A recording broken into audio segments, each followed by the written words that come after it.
No, I have not. Tell me about the Young Thug situation since we starting off. Let's go. Uh. Uh-huh. Charge for Rico. Ooh. Tell me about that. What's that? I don't know much.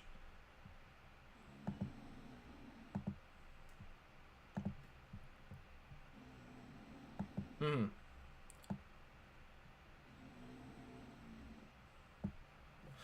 All right. All right. Okay.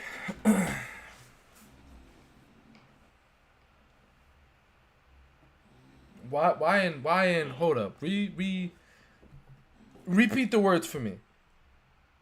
YNF, okay, yeah. Lucci. Huh.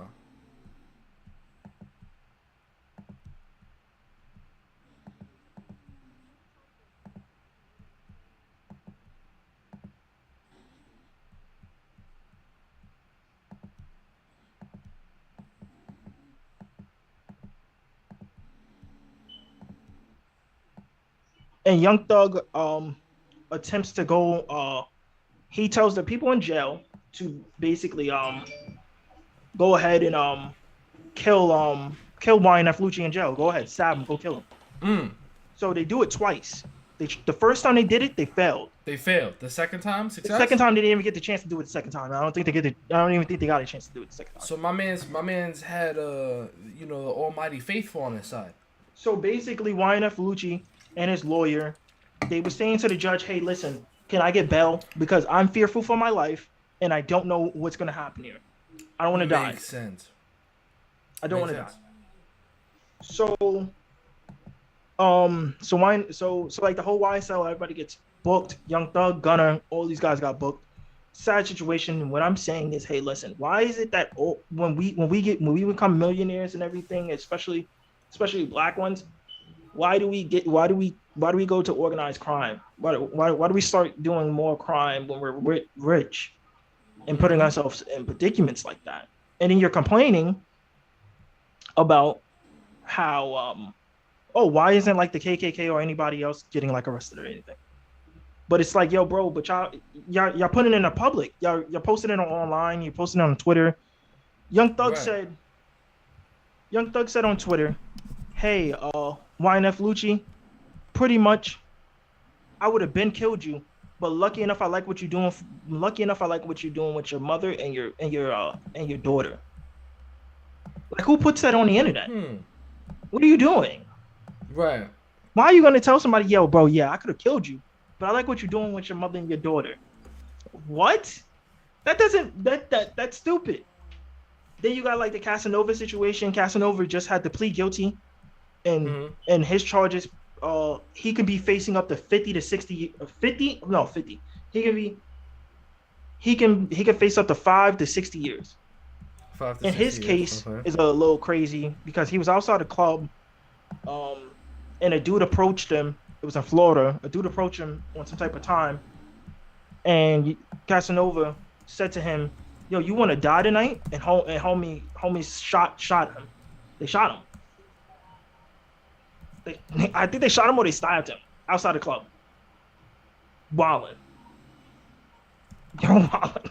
What are y'all doing? Why do y'all get money and start getting wildin'? You're not supposed to put yourself in predicaments like that. You're supposed to just, bro, supposed to calm. Supposed to be calm, cool. We're about our money, bro. We just got out of the hood. Why are we Right. gonna go back to the hood? Look, We got listen, out. Listen. Sometimes you can take, you can leave the neighborhood, you can leave the state, you can leave the country, but it takes darn long for you to be able to change your ways to accommodate where you at. So even if you change your social, your economic class, you go from low to the high end of things. That don't change who you are. It just means you do more with higher stuff of the same thing. I mean, it doesn't mean that individuals can't change, and we people can't grow out of that. But that's kind of that's out there. That's difficult. But continue, because this is crazy. So my thing is like you got stuff like that. You got two guys. First off, Young Thug's music is really, really good. We're not gonna have a lot of music up this is crazy. They actually denied them bail. Atlanta's not playing, and I think also, and I think if the state doesn't get the job done, I think they're gonna have either the feds are gonna pick up the case or something. It's gonna be crazy. If the feds pick it up, they might have everything. They might have everything. Right. My thing is, I wonder, do they have cell phone tats, or do they have the cell phone tats of him making that call, and then also they're using his lyrics against him. He said, what did he say? He said in a lyric, basically he is thinking it's gonna be, we don't have nothing to do with that body, but we was in the area of that body. What are you alluding to? What? Like it was that's alluding. mad. That's mad. Like suspect. Like you throwing yourself out there. Like I would have said, hey, we did that, but we didn't do that though. Like what did we do? That's wild. That's out there. That's a little on the nose. You know what I mean? That's like, all right. Like, what are you talking about, buddy? What are you incriminating yourself about, buddy? Today? What are you talking about over there? What are you alluding to? And it's like, and you're basically like self-snitching on yourself. It's a lot of that self-snitching stuff. I don't know when that started. I don't want to say so. I don't want to say something. Yeah, like, hey, like, since Bobby we did that. I don't want to say that. I don't want to say Bobby Smurder, but it's been. I want to say Bobby Smurder was like the first case like we ever seen where it was like, yo, yeah, Mitch caught a body about a week ago. You're wildin'. What are y'all talking about? And y'all went down because of that song. Like, they was like, oh, word? Yeah, he's telling us everything. He didn't know this. That dude just shot a dude last week. We're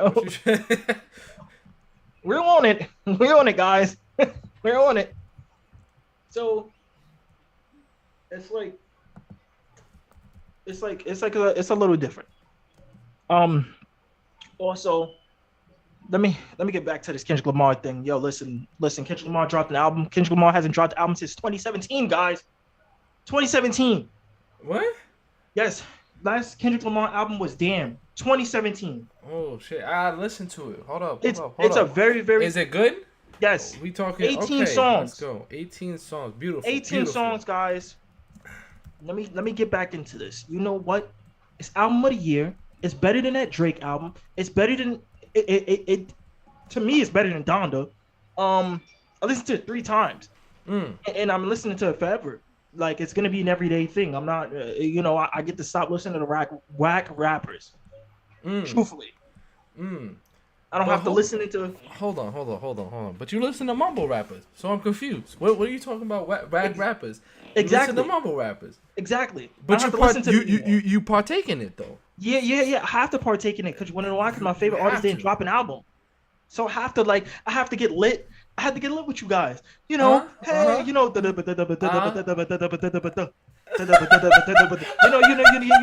get lit. But Kendrick dropped the album. It's here. That's fucking funny. And it's amazing. I'm gonna tell you right now my favorite songs. I'm gonna read them all for you. I wrote it down. Let me know the suggestions. Hold it down. Listen, hold it down. In 9-5, dope song. Dope song. Die Hard, great song. We Cry Together. We Cry Together is a song. You can repeat that one more time. Remix DJ Cal. We Cry Together. It's a great song. It talks about the subject of men and women today, of what we now go through majority of the time. How would you detect your own inauthenticity? When you're dating a woman, and it give you the woman perspective and also the guy perspective of the song. It really is that great. Rich Spirit, fire. Which was stop playing with me before I turn you to a song, guy. Real shit. It's sort of like Purple Hearts, great song. Perception. Count Me Out, great song. Silent Hill, him and body, great song. I was not expecting Kodak on this album. Localized in time and space. And so it's sort we did of have like Baby King, but real shit. Baby King is lit. It's your sense of Savior, how really you're good. reacting internally and where you are. And that's how far I got to the album. So you got it. But it's 2 parts of the album. It's 18. It's an hour. Okay. All right. And I'm about to listen to it. Actually, I'm not gonna hold you. Listen, I've been hyped. I've been hyped for I've been waiting for this Kendrick album. I'm waiting for it. I know it's supposedly supposed to be his last album. And if it is his last album, that's sad. That's sad. That's sad because we're losing greatness. We already lost J. Cole. Him and J. Cole both dropping last 2 albums. And that's it. To me, I think we're in our last little bit of the good era of rap, where we're gonna have a lot of whack artists. We're never gonna get a Kendrick Lamar again. We're never gonna get a nigga. I don't want to listen to Jack Harlow. Real shit. I don't want to listen to Jack Harlow. I really don't. Like Jack Harlow is probably the only guy left that's pretty okay. And I don't want to listen to him. I mean, you actually, there's some fire group on YouTube that kind of popped off. Coast Contra. I don't know if you heard about them, but they seem to be a little 4-man cipher that seemed to be popping off. With I believe it was their freestyle video, but you know, Whack Hollow. I don't like Jack Harlow, bro. Jack Harlow is. Nah, I don't. Jack Harlow is probably. I mean, listen. I'm trying to give you some gems for the people, you know, because if you don't like Jack Harlow, and I don't know, I forgot what song he made. Jack Harlow's the guy who made right now. His biggest song is the he did a remix to that Fergie song, that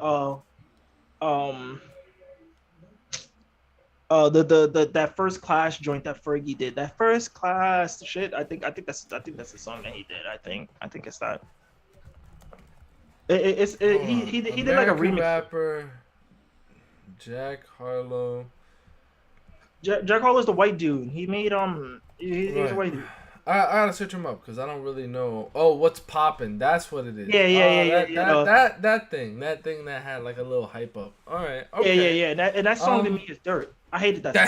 He said that song to me. I hated that song. I kind of liked it. I kind of liked it a little bit because it was kind of uppity. It was, you know, it showed a little bit of skill, you know, rather than saying the same word over and over, or at least, you know, kind of just matching the beat. It actually had a little something. I think it wasn't terrible. I don't really know. Rap is you know, you gotta go with the authentic and then you gotta go with the fake. You know, mumble rap is just OD fake nowadays. It's a lot more. Listen, let's keep it 100. 80% of the rap game is ran by fake niggas. 80. Ooh. 80. 80? That's like 80. Heavy number. 80. I'm gonna say 80. All right. So 80. 80. All right. A lot of the guys who are the top rappers don't live the life that they rap. They don't. A lot of these guys don't do that. A lot of these guys really do well. But 80. The 20% of real rappers that we do listen to, like the Kendricks, the J. Cole. It's hard to find those. I'm not even throwing Drake in that boat because Drake in the beginning of his career was really a real rapper. I liked him. But Drake now, no, I don't like Drake now. Drake move away from rap. You got like Drake move away from rap because Degrassi and rap was the only way out of Degrassi for him. I'm gonna be honest. If he didn't rap, if he didn't make music, I'm pretty sure Degrassi would have been his last scene. No, he was an okay actor. I don't think so. I'm gonna be very honest. I don't think it was. I'm not gonna hold you. Don't think so. I think he's a really good musician. There's no doubt about it.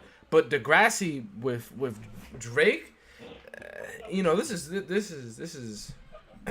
you know, this is This is a hot. This is a hot opinion right now because Listen, obviously people are not gonna agree with me, but I really don't think so. I'm telling you, it's 80 because the some of the dudes that's in this rap game are not living. None of them are really the super street dudes. None of them are really selling drugs. It's all poetry. It's great poetry. Great. Not everybody, bro. Not everybody's shooting a gun. Not everybody's killing their ops. Not everybody's doing that. Nobody's doing that all the time. A lot of these guys who are in it, like the drill rappers, maybe like some of these guys, they live in that lifestyle. Some of them are. But J. Cole said that. J. Cole said, but the guns and the drug bars that y'all relying got these nerds thinking that you niggas hard as I am. He's spouting the truth out there. He's basically saying the same thing. Bro, because nobody has bars. No one has bars no more. And I'm not gonna hold you. That J. Cole and Benny the Butcher, that shit was fire. That was fire. bars. Because listen, bars right now. Really, you want me to be honest? All you have to do to make good songs now is to have a good melody, a good beat, and just a catchy hook.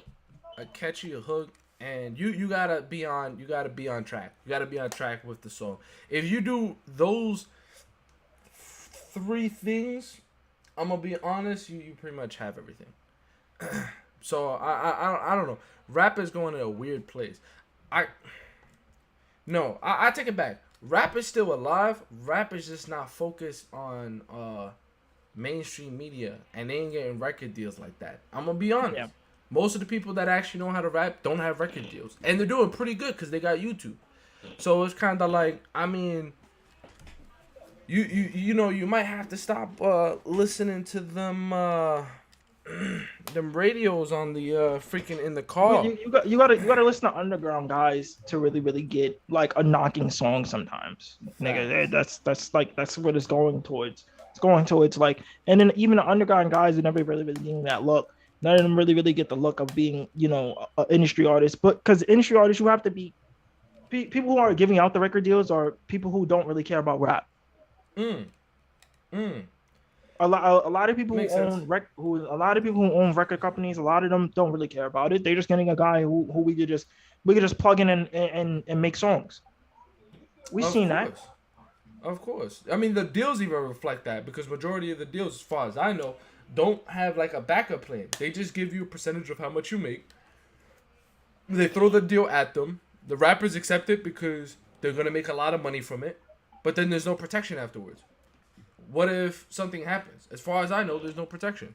There's no pension. There's no backup plan. There's no little bit of cash money. What you make No. There's no 401k. There's no none of that. There's nothing. So there's basically nothing. You're free. You're not freelancing, but you're basically out in the open end. I forgot what was one of the new rappers. I forgot what he was. He was on I don't know if he's on I-95 or I don't know. But he responded. He was, they was like, yo, why don't you got this? I think it was a call, because I ain't really pay attention to what they were saying. But his response was pretty good. He was like, yo, bro, like, I gotta make money. Like, they don't gotta give me a pension. They don't give me anything like that. Like, I gotta put money in the stocks business. I'm like, all right, yo, bro, this guy's smart, Cordell, did you just mention the wackest rapper in Alabama? I don't know. Cordell, I really don't like. I don't like none of those young. You want me to be honest? I don't like them. I didn't like the Almighty J. I didn't like all them niggas. Them niggas was wild weird to me.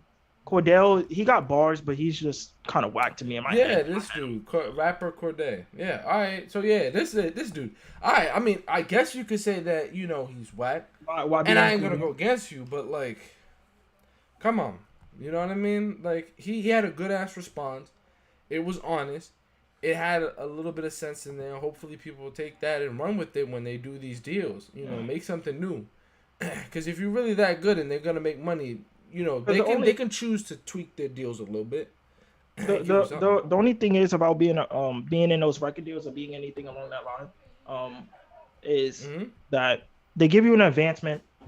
When they give you the advancement, they're expecting you to pay it back. So if they say, let's say, you signed this record deal. Hey, listen, you're with this company for 4 years. Your advance is like $1 million. You have to pay that $1 million back. So you don't get none of that money. All that, yeah, I'm touching wild money. You're not touching a lot of money. You're not touching a lot. A lot of your money is coming from touring. A lot of it's coming from touring. And not everybody's touring every year.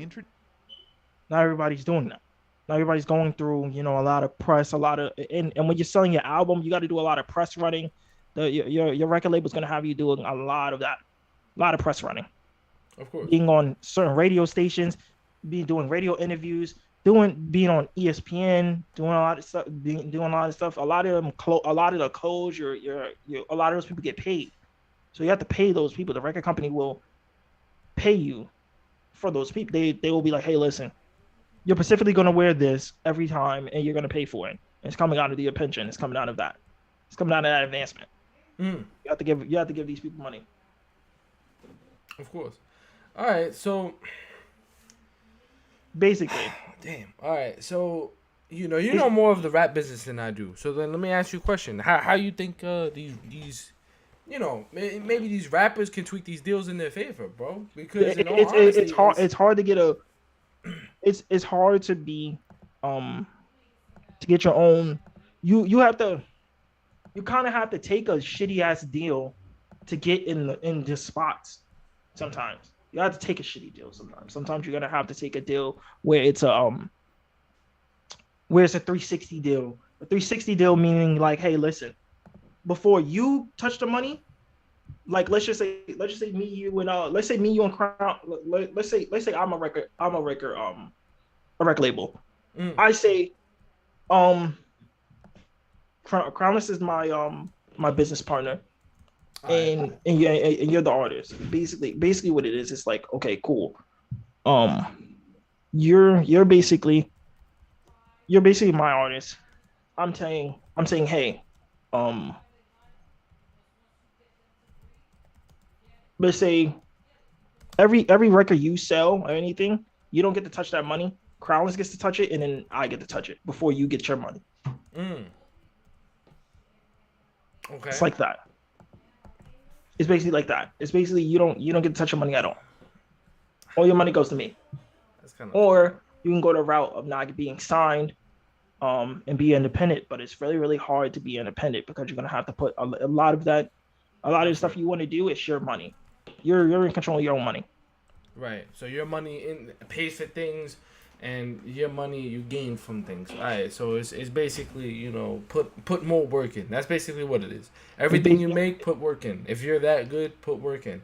It's harder. It's harder. Okay. So it's really hard. Do you think there's a way for success? I'm gonna be honest, because I don't see there's a way that hip hop can really come back from the direction it's going. Like, I think it's past the point of no return. After we started accepting like 3 or 4 people that started sounding the same, I think that's when like hip hop was just like, yo, we're gonna take everybody's using the same beats, everybody has the same tone, everybody has the same flow on every song. Everybody has the same producer. The same producer, hilarious. There's no difference. There's nothing different. Everybody has a.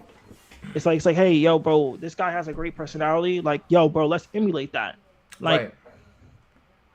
Like, hey, let's just say I'm like, hey, let's take Lil Uzi for example. Yo, hey, we already have a Lil Uzi that's in the industry, but let's make another Lil Uzi. Let's grab a guy who sounds exactly like him and he makes the same type of music. And who is that? It's like an emulation. I don't know. I don't really hear anybody that really sounds like Uzi to me. Like, I listen to Uzi. I think everyone sounds like Uzi to me. I'm sorry. Everyone at this point sounds like Uzi. Uzi sounds like a slowed down Lil Wayne from back in the day. Like, repetitive. Lil Wayne was nice, but they're like Lil Wayne, except if Lil Wayne actually didn't have any like talent bars. Talent. Yeah, same thing. No matter. All right. So that's a hard situation. Because I know people that do music and stuff like that, and they're popping off recently. Like, I'm surprised. And hopefully there's gonna be a link to one of them down below on my page on YouTube. But I wanted to ask you something, because I seen something on Facebook that really caught my eye. Because we have an everyone should know Brooklyn Nine-Nine, right? Nine-Nine, it is a really funny show. Do you remember the Italian Latino cop? The angry, the one that was like the angry one all the time? Yeah. Okay. So recently I come to find out that I found out that they're trying to make a Twisted Metal live action. I'm not watching that. You're not watching that? You serious? Twisted Metal? No, because the story of Twisted Metal, what was the main character? The clown, really? Yeah, the clown. Wasn't he like a killer or something like that? Wasn't he like Yeah, he tried. He was trying to kill, I think, his daughter or something like that, and he was just a clown killing people. But his main goal was to kill his daughter. Uh, depending on which way you go with the story, but technically the main story is he actually did get to kill his daughter. Like he succeeded, or maybe he failed. I forgot, but I'm pretty sure he succeeded. But they're trying to make a live action of these things, and it got me thinking. Not every game. You want me to be honest? Not every game that has a great story needs a show. Because that game wasn't a great story game. I don't know why it's getting a show. It wasn't. It was more of a demolition derby to the death kind of thing. So it's like, how are we gonna make this a show? like you might as well. It's a demolition derby to death. That's what it basically is. So you're gonna make it a show? That doesn't make any sense. Come on, you gotta think logically. Like, come on. We played Twisted Metal as kids. How are you going to tell me that you're gonna be like, yeah, you know what? We're gonna make a Twisted Metal show, and it's gonna be lit. Okay, let's pull up the Twisted Metal game. All these characters have like a separate side story, but then we have to bring them to a demolition to death. And how are we gonna spin that off in the show? And also, who won the Twisted Metal itself? I think it was him. I think it was him because the game has like multiple endings for multiple different characters that actually do win. Mm-hmm. So I mean, I gotta go back into it. But as far as I remember, Twisted Metal was always something that was actually kind of fire. I agree with you. It wasn't really a great story game. I do have to say though, it's got me questioning, because a lot of companies are coming out with different like adaptations and stuff like that. Like Halo, the new Halo that came out, the show. I'm gonna say it, trash. Absolutely trash. It was a trash show, trash live action. It didn't even follow the same story. They took off Master Chief's helmet. I was looking at it like, what the hell is this? Why am I watching his face, bro? But we never seen Master Chief's real face. Exactly. We seen him as like a kid, going through the treatment and stuff like that, but we never seen his face. I mean, not taking the animations into account, but like, come on, this is crazy. We got Avatar: The Last Airbender, the movie. Terrible. Absolutely terrible. But, I would never. But that's the thing, though. I would never taking video games and making it. I think the only video game you kind of have a great show for, or any type of light, is maybe like The Last of Us, because The Last of Us is kind of basically like The Walking Dead. It's basically like The Walking Dead, but like you're just dumbing down The Walking Dead with only Ellie and in the main and what was his name? Oh, what was the other guy's name? I'm freaking forgetting. You're dumbing down in that light. But Uncharted should have been like Uncharted could have been a show instead of making that. You said that the new Tekken anime looks lit. It looks fire. I haven't seen it. Actually, I'm gonna agree with that. Actually, it does look good.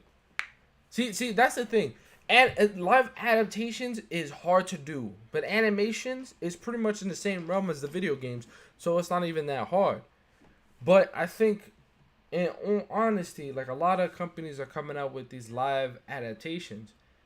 Some of them are hits, some of them really are not. I'm personally waiting for the Avatar, The Last Airbender. This time they're gonna follow the story. They ain't gonna go too far and do some crazy weirdness. They're gonna do it exactly how the TV show was. So I'm actually very excited for that. But my question for you is, should companies start going for these things? Like, should they start, going to games and taking the concepts and the stories and trying to add twists to them? Because I'm thinking that shouldn't be the case at all. Like, that sounds like the dumbest idea. The Halo thing proved it. I don't want to see a freaking story for freaking Smash Brothers or freaking I don't know, freaking Destiny or something. I don't want to see that type of stuff. I mean, that ain't really that interesting. Actually, I take it back. There's one show that I wouldn't mind seeing, and What? it'd be what was that? What was the game? We both played it. Matters or something like that. It was like Halo. It had three games and a fourth one, and it was Shepard. Someone was Shepard. I forgot what his name is. The guy you play as or the girl you play as is named Shepard. Shepard.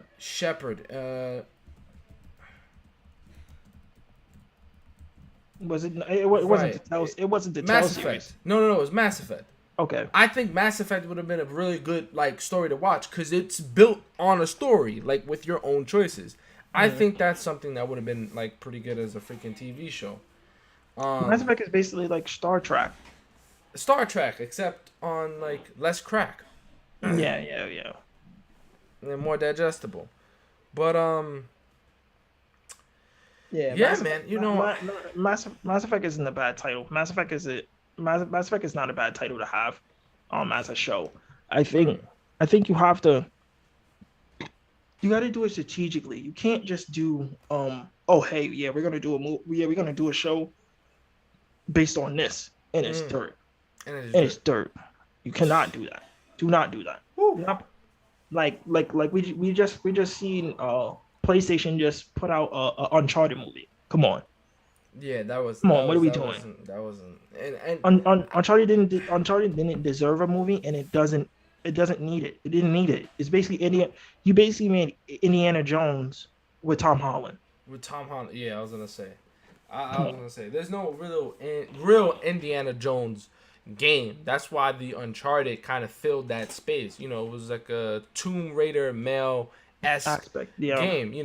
So it kind of fit that regard, and that little space there. But yeah, I agree with you. Tom Holland, after doing Spider-Man, I think he's tied to that spot now. It's like the Iron Man title. Yeah, the Iron Man is Robbie Downey Jr. What was his name that was supposed to supposedly take Iron Man's spot for the Doctor Strange? It was leaked that he was going to be like an ultimate version. Tom Cruise, right? Tom Cruise is a good actor, but he's no Robert Downey Jr. He made Iron Man an Iron Man-esque figure. Everyone now knows Iron Man. From the people that read comics to the people that don't read comics. You now know who Iron Man is because of Robbie Downey Jr.'s performance. Tom Cruise is good, but I don't think it's a right fit for him. I think he should just play a totally different person. I don't know who it is. I'm pretty sure there's thousands of characters. They can pick somebody for him, but he needs to have his own person. Dude. But yeah, that reminds me. Have you seen? It's been a couple weeks. If not a week. So people should have already seen the movie. But Doctor Strange. Let's talk about it. Doctor Strange. How you feeling about it, bro? How you feeling about it?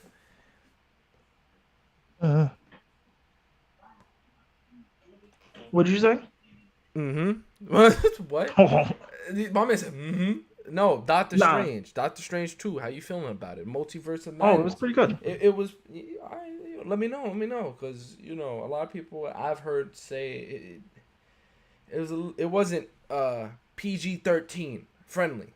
For the people that don't know, it actually gets a lot. It gets pretty graphic actually. For the people that don't know, some of the leaks were true. Some of the leaks weren't true. Tom Cruise did not appear as an Iron Man, alternative or alternate version. But we did get some amazing characters, which were Black Bolt, the Inhuman. That character was part of a failed TV show. Absolutely garbage of a TV show. You got Fantastic Four, Reed Richards. Everyone knows who that guy is. The little long arm guy. And you got an alternate version of Captain America, Captain Carter from the What If series. If you haven't seen it, I suggest you go see it. It's amazing short stories. And you also have a Captain Marvel, female version of Marvel, of Marvel.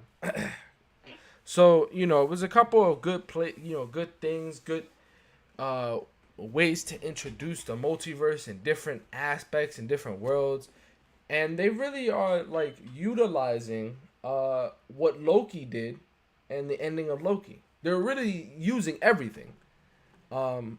So I think when it comes to Marvel, we keep on saying it, again and again, but Marvel's hitting it right now. Marvel has no end. It has no end in sight. If they keep on going like this, it's never gonna end. Yeah. It's gonna be like way too much at this point. I think it's getting to the point where it's gonna be too much. Like, how are you gonna put everybody in every movie? I mean, we got the Fantastic Four. The Fantastic Four was really a good, a different thing this year. The Fantastic Four, different thing. What Fantastic Four? Like putting them in Doctor Strange 2. Beautiful. That was fine. Beautiful. That was like a perfect placement. It was like a perfect placement of the X-Men. It was a perfect placement for everybody. Facts. But when you say like the mashups that are gonna be coming up, I think, when it comes to like all the characters being in one movie, they don't really gotta put them on all in one movie. They really don't. They could break it into many pieces, which is something that I'm scared about, because sooner or later, if Marvel keeps on adding characters, we're gonna start seeing like freaking 4 different Thanos movies back to back in 1 year. Like, Marvel is gonna start making buck off of all these, collab movies. Oh snap! We got Crownless. No, go ahead. Continue the conversation. Definitely Crownless at the moment. All right. So, it was such a good joke. That was a good joke. Hilarious. I appreciate it. Thank you for the salty compliments, because my joke was actually that good. Anyway, no, it wasn't, because the crown would be something on my head and I was shirtless, so Yeah. Yeah, I mean, yeah. Yeah. the Mario. All right. Yuck. So, we got our third co-pilot, which is Crownless. Welcome. Me and Trey know that you got something to get off your chest about New York City, and definitely New York City and the subway system. Sometimes they're... Yeah, but if you're gonna pass the mic to me, I'm actually gonna start with a different topic. Oh, beautiful. Give me a second. Yeah, Take your time. I'm really trying that this happens. I was just talking to my cousin, but you know what? I'm not even gonna start that.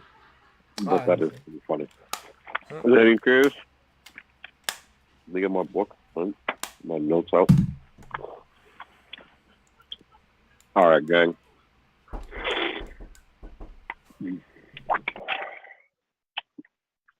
My topic today, right?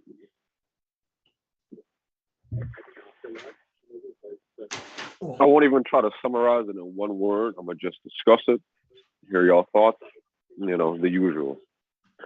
So, I believe we have a little problem. Also, this will be focused on more male-oriented things. I prefer to talk about that. Definitely go. Why is it, online and offline space, right? Let's just take online, right? People are so quick to dish out negative comments, rip on you, shit on you, tell you suck, whatnot. But then those same people, when it's thrown back at them in the slightest way, they get super emotional about it.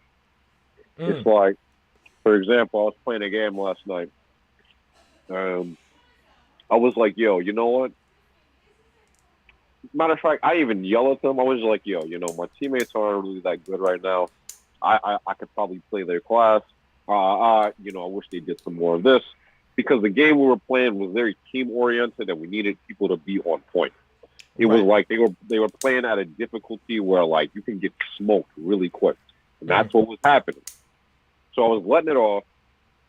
One of them comes to me, and he wrote me a whole fucking paragraph. He was like, yo, you're not a clown. You're the whole circus. Keep whining. I don't know why you think you're so skilled just because you're the only one not dying. This, that, and the third. And I'm like, all I said was, y'all could do a little bit better right now. Mind you, I was streaming this too. And the funny part was, I didn't think that they heard me because I was in the party chat. But anyways, I had to address it. I'm like, what do you mean I'm whining? Like, I'm talking to you exactly like this. Like, it happens all the time. People say you suck all the time. Why are you so emotional? So I was like, you know what? I'll take a step back. Let me listen to what you're saying. And then he proceeded to try to lay it on me. He was like, yo, you think you're a god at this game. You think you're an immaculate player. You think you can rip on the fucking other players and shit. I'm like, yo, I did not say none of this. All I said was, you can do better. And then looking at games like Rocket League or fighting games, right? Trey definitely, me and Trey go way back with this fighting game shit. So it was like, Trey knows what I'm about to say. It was like, we run into a lot of people and their egos are just on go. You feel me? And that's cool. That's cool. You feel me? At the end of the day, it's a competitive game. The objective is for me to beat your ass. But then it's like, if I'm sitting there... or somebody asked me in my chat, what game was it that you was playing? Yesterday I was playing this game called Deep Rock Galactic. Pretty much, it's like an offshoot of Minecraft. Like, it has a Minecraft-y art style. The objective is you playing as 4 different classes of dwarves, and you go around completing different missions on this alien planet. While you're doing that, it's pretty much like a horde shooter type game. So, like, we have to survive on top of doing the missions. And the game is pretty fun. It's very fast-paced. They throw a lot of enemies at you. It's very, it's open and destructible environment. You get to interact with the stage as much as you want. Great aim material. So pretty much one of the missions, we had to connect the pipes to start the oil flow going, right? And, you literally have to go one by one, connect the pipes, blah, blah, blah, blah, blah. But we were on a level where the entire area is just filled with lava. Not just the floor is lava, but everywhere is fucking lava. So, they were getting burned. They were getting hit by the enemies. They weren't connecting the pipes. And mind you, it's like, okay, we all fuck up at this game. It happens. That's why I was just like, yo, like, it wasn't even just that. We were playing on this thing called Hazard 4, right? So the difficulties go from 1 to 5, 5 being the toughest. So if we're playing on 4, that you got to play up. Know that you got to, like, move around. You got to, like, complete the objective quick. And most importantly, you got to not die. Like, I'm not asking you to, like, kill every enemy on the floor, just not die, not get hit. So as I was saying that, I was being cool because I was like, yo, you know what? I probably am sounding like a dickhead. Let me take a step back. Let me chill. But then they just went right on me. They were like, yo, bro, you think you're so nice. You probably play on Haz 5 all the time, this and that. And I'm like, bro, it's not that serious. If you want me to say you suck, I gladly will. Yo, you're fucking trash now. And then that went into an argument. But at post-argument, I was sitting in the lobby. Again, I'm still streaming, so I was talking to my chat. And I'm like, yo, you know what? At its core, if this situation was reversed, they would have been laying it on me. They would have been like, yo, bro, what do you mean you can't do no fucking pipes? What do you mean you're getting down like 3-4 times? You're trash. Get out of my lobby. In fact, that actually happened because another guy got down right before I started talking, and they kicked him. And I'm like, we're on Haz 4. I can't just go pick him up when I want to. I have to, like, clear the area, make sure he's good, and then revive him. And then we get on the mission, But to switch. Anyways, if you ever find that game, check it out. Deep Rock Galactic. It's cracked. You know, very co-op oriented. You have some buddies, play it. I recommend it highly. But with fighting games, right? It'll be games like Tekken, Dragon Ball, whatever. It's like me and Trey have come to a point where it's like, yo, we know our skill range. We played in tournaments. You know, we've got experience. Now, we're not the types to throw said experience and be like, yeah, you know what? I've been playing fighting games since I was 4, bro. I'm a fucking god. Yeah. I'm a beast. I won tournaments, bro. You know, like, even though I have one, like, I don't need that. Sorry, that was bad funny. Yeah, of course, yeah. Yo, no, that was pretty good. That's what people feel like I do. They be like, yo, you think you're nice at fighting games. You think you're the fucking god because you're winning. And I'm like, yo, bro, I never said this. Where's all this, like, hate coming from? You know, not hate, but, like, you're being a whole hater right now. You feel me? Just take the L and move on with your life. And move on.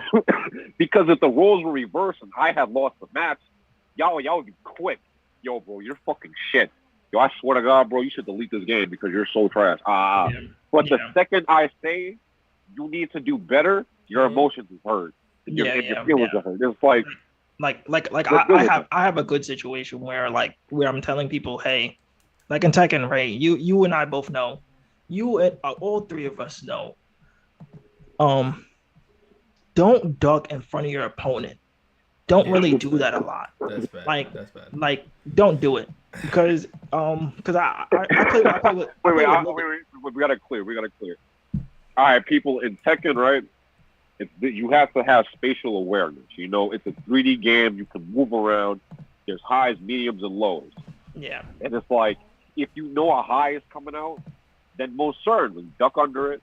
But to keep going in front of the opponent, not even just the opponent, but like Trey, for example. Trey knows how to use his character. He knows what moves to use in what situation.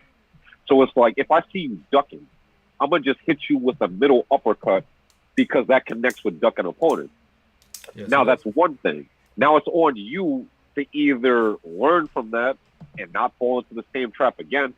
Matter of fact, you're not even falling into the same trap. You're intentionally putting yourself in that trap and then acting like you didn't know how that happened. You know, my fault for taking the floor, but go ahead, Troy. Yeah. So it'll be like a situation of like, it will be like, I would do because this little like 1-2, like high, and then I would throw like a mid, or I would throw a low after it, right? Because it follows it. It follows like it's a 1-2 low, and so I would do it repeatedly, and keep on doing it to condition it in your head to duck, like to block the low or to low parry the low. Now imagine if you're not imagine each time I'm throwing it out, and then you're conditioning yourself to duck it. And as soon as you duck it, I stop doing the low. And then you're ducking. And then I'm telling you, hey, why did you duck there? You're like, oh, because it was going to mess up your brain. I'm like, no, not necessarily. You just helped me out. You just told me now what you're looking at. Now I conditioned you so much that you know the low is coming. Now when I'm not going to do it, you go, it's a trick on you, rather. It's not a trick on me, because I would like sit there and freeze on purpose just to give you like a oh yeah, like I wasn't expecting him to duck. No, I want you to duck. Like, right. Because I'm inviting you. Yeah, it's conditioned, just like you do the dogs, which is, you know, something that people don't like to agree with. But yeah, you know, it's like people that have problems with gambling. Like, they think that they're gonna win, but they end up losing. But it's the chance that they might get it right, and that's actually really advanced and pretty interesting theory that you picked up on, bro. That you can apply to games. That's pretty smart. That's some high level shit. You can condition. Exactly. I was just about to say that. That's how you bust into the high levels. Matter of fact, before you even go into conditioning, it's like all my people who play fighting games, right? All right, I'm gonna move into. You gotta realize that fighting games, and to an extension, you know, I'm also say skateboarding because I do that from time to time. It's just as mental as it is physical. It's like, yes, for all intents and purposes, I can just walk in here, just press whatever button I want just to beat you up. But the higher you climb up the ladder and the more skillful opponents you fight, you're going to realize that they too have a working brain.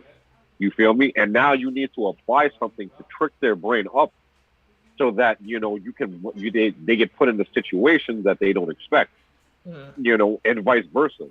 It's like if they're trying to trick you up, you have to have a certain level of fortitude to where you're like, all right, he's trying to go for a feint and then he's going to go in for a left while I'm moving right, But since I know he's about to feint, I'm going to just do something else, Go ahead, though, my bro. Because that's basically what the game plan is anyway. It's to make you keep on thinking. The game plan for me is really to make you think more than me.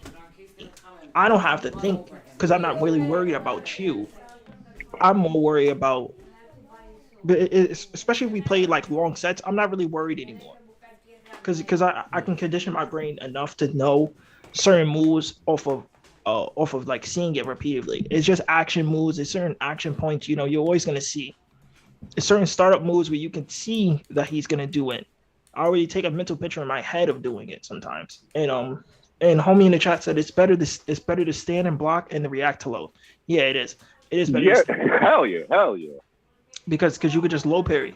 Because you could just low parry a low. You don't have to necessarily. The only low you have to duck, really in real terms in Tekken is Noctis. Noctis is the only guy with a low that you have to literally get down and block it. You can't low parry the sword, the spike off. Right, yeah, the spear attack that he does. Yeah. So you have to get down and block it itself. So everything else is like it's pretty okay.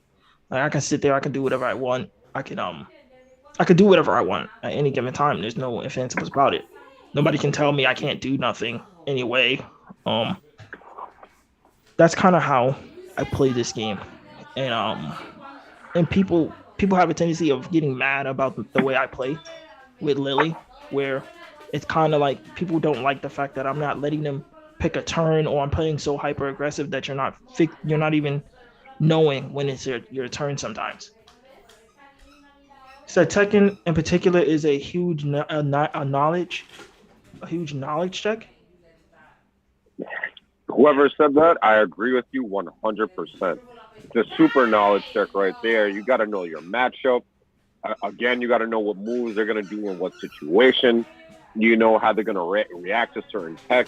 Like even just in the neutral game, there's so many variables that could happen that you got to be aware of at all times. Mm-hmm. So I definitely get you. It's a very big brain fighting game. It's like too deep of a fighting game sometimes. Sometimes it's too much. A lot of moving and a lot of like poking. Like, hey, listen. Like we play players who are super combo heavy, where it's like, yeah, you could be 100% combo heavy, but like, what's going to happen when you can't land those combos? Right. Yeah, I was just about to say that. It's like, they'll have so much in-depth knowledge of the combo, but nothing surrounding the start. Yeah. It's like, okay, if I know that you're only able to combo off of that launcher, I'm not going to let you hit me with the launcher. Mm-hmm. Not only am I just going to block it, I'm going to move around, I'm going to sidestep, I'm gonna outrange you. Mm-hmm. I'm gonna do so much to make sure you can't use that launcher and get your combo started. And it's up to you to have retaliation, right? You're gonna get frustrated because that's all you know how to do. Where in particular, you have to learn how to poke. I don't know why people don't want to jab. Like, you have to jab in this game. You have to use every limb in your body in this game. You have to. Exactly, and that's what leads into my starting point. It's like when you do something that either they don't expect, they can't react to, or just, genuine outplay, that's their first response, is to get frustrated and to just try to, like, mentally throw shit on you. They're like, oh, yeah, you have all this experience. That's why you're playing like this. Well, I mean, that's not my fault. I enjoy the genre, like, you're the one that steps to me that wants to fight. Like, you have to deal with the type of pressure I apply. Vice versa. Which is why it's like, if I let you win, all you're gonna do is say how much you're better than me. Mm-hmm. So and then word, it's like, yo, we'll keep it very nonchalant. Like, yeah, I won, but like, cool. It's not. This isn't a tournament match. It's not a money match. We're not playing for anything serious. It's just a couple of friendly games. Mm-hmm. So what's with the like emotional distress? And he said job pressure is pretty much a universal tool. Yes, it is. Because you have to have it. You have to have it. Oh. You have to have it. My chat is here today, my nigga. You have to. You have to have jabs. Have to have the jabs. You got to know how to poke. You gotta know how to open people up. But it's like I'll give you a prime example. It's funny to me seeing how they play because I used to play exactly like that. I used to be so hyper aggressive, combo heavy. I used to not want to block. I used to always go for the unsafe moves just to get the combo out. And then I just ran into a wall that was players that's better than me and know that, he wants this launcher. I'm not going to give it to him. And I had two choices. I could either get frustrated and be like, I'm not playing this game anymore. Everybody's fucking cheaters. They just got the experience over me, bro. They play an actual tournament. I don't want to deal with this. Or I could just say, you know what? That was a good outplay. I am a little salty because, like, I'm not saying be a robot. Just take a step back. Be like, okay, I could do this, and this instead of this. Play around his pressure. And then, try to find a new formula that's going to work against him. I guess that's the core of my argument. It's like people tend to just turn their brains off too quick when it comes to these things. And it's like there's no reason to. You don't have to default to getting frustrated just because somebody's beating you. Or, in the case with Deep Rock Galactic, because somebody's critiquing your play. Right. It's like, you can just improve a little bit. Yeah. Just like, just don't die. That's literally all I said. I was like, y'all are dying a little bit too much. I'm not going to be tight if we fail this mission because, like, I could do another one. Mm-hmm. But it's like, I said what I said. It's like I could do a little bit better. We in particular, to get better, all of us, well, me and Crownless had probably the best Tekken story to get better. What made us get better? Well, you want to get into that? Which is we had a day. Basically, one of my boys, I meet Crownless. Let's say this is like week 2 of me knowing Crownless. It's like week 2. I went over there. We chilled. Played Tekken all day. Cool. So he's like, say, bro, come over. My boy's over here. The dude I was telling you who plays Paul. I'm like, okay, cool. I make it over there. So they already started playing. We were just warming up. Everybody's just getting around in turn. So this dude name is Kevin. So Kevin. Right. Wait, hold up. I got you. My fault to cut in. So pretty much at a time, I was running locals at my house, and I'd have my boys pull up. We get together, chill, enjoy the company, and just play fighting games. That's what it was. And then I met Trey, as he said, and he was just like, I'm feeling this Tekken. I like the way y'all play Tekken. Like, I'm gonna pull up here more. We was like that, like we appreciate more people at locals. He was very consistent, so we were gonna be consistent back. Yeah. And it was like that. And then Fax, my boy, I'm gonna call him Bro Eagle Eye, because that's his tag. Yeah. He was like, I've known him since high school, so this is about a good 8 years now. He pulled up, and usually I knew him as a Kazuya man, but that was back in Tekken 6. Tag 2 came. We were already out of school. We didn't really play together that much, and now here's 7. Comes to the locals. He's like, I play Kazuya, but now I have a new man, which is Paul. And I'm gonna pass the floor back to Trey for that, just to get that extra context. So when we get fucking Paul, oh my god. So once we get into the matches, it was pretty funny. So the first go around, he gets like let's say the first go around, like the first person he beats in the room, he beats them. For context, it was Bro Eagle Eye, and then it was about 5 others, including So each set is consisted of 2 games. So it's a best of 3. So so he goes around the room the first go around. I think he won 30 straight. He won That's 30 right, straight. y'all. No exaggeration. 30 straight games. 30 straight games. Didn't lose one game. Didn't lose he got close to almost losing and never really lost. And so at first, we're like, oh, you know what? We're gonna chill. We're gonna stop. Okay, cool. So they started playing Dragon Ball Z Fighters. They started playing other games. All right, so we get back on Tekken. He goes on another like 40. He wins 70 games in a day. 70 games. Damn. It's a good thing that game wasn't about money, bro. Yo, people done wiped out about money, bro. I would have lost about like $40. So he walks out the room. He's like, yeah, you know what? I'm gonna go home. You know what? And he goes, yo, bro, you want me to be honest? The only person in this room who got close enough to beat me is Trey. And everybody looks at me, and so as soon as he leaves the room, so it's me, Crownless, and his other. We're just sitting there so down, like, and then I'm like, I said, you know what? I think I know the formula of beating him. And so like Crownless and everybody, they like, all right, so how are we gonna beat him? I'm like, move. I'm like, yo, bro, he doesn't move. He didn't move the whole fight. He never moved. He's just standing there like a brick, standing there like he's playing Street Fighter, and he's just beating you. And it's like, and it's so hard. So we all got in the lab, bro. We came out of there confident. Yeah, confident. Yeah, we had the whole training month. It's like, yo, to give the context again, it was like every day he was beating us on top of talking hot. Especially to me, he was like, yo, my guys went in the hyperbolic time chamber after the L.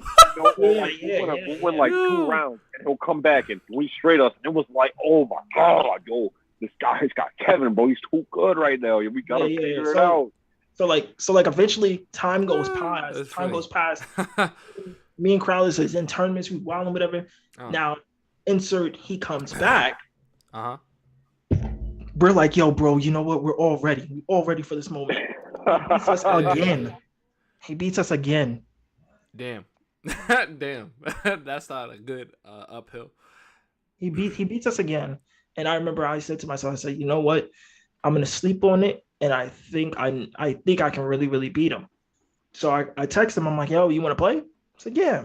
So me and him get back, I play him and I beat him. I finally got the chance to beat him. I beat him like 5. I think I beat him 5 times. And it was like the formula finally worked. Like I started seeing the chinks in the armor. Like I'm like, yo, bro, I can move. And my movement got so much better to the point where like even when I play other people are like, yo, like I went to anime NYC recently, last year. And that wasn't last year, that was this year. I'm gonna say it was towards the end of last year.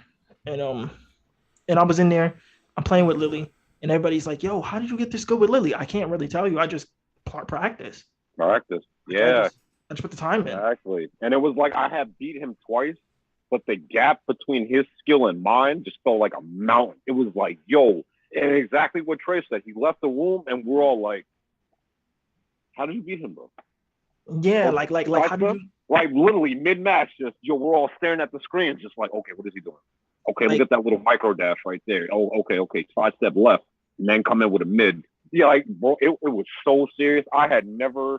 I mean, I blinded.